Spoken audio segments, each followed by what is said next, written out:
Hey guys, today in this video we're going to learn on how to create poll in Messenger, and all you have to do is to launch our Messenger application, and then from here we are going to choose a group. And let's say I decide to choose this group, and then I'm going to tap on the plus, and then I'm going to tap on polls. I'm going to choose my question or what my poll will be all about, and then I'm going to say, do you want money? Then I'm going to tap on other option, which is don't use or yes.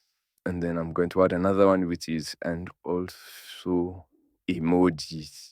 From there, once I'm okay with the poll that I've created, I'm going to tap on create poll, and our poll will be created and will be sent to this group that you have decided to create that poll on.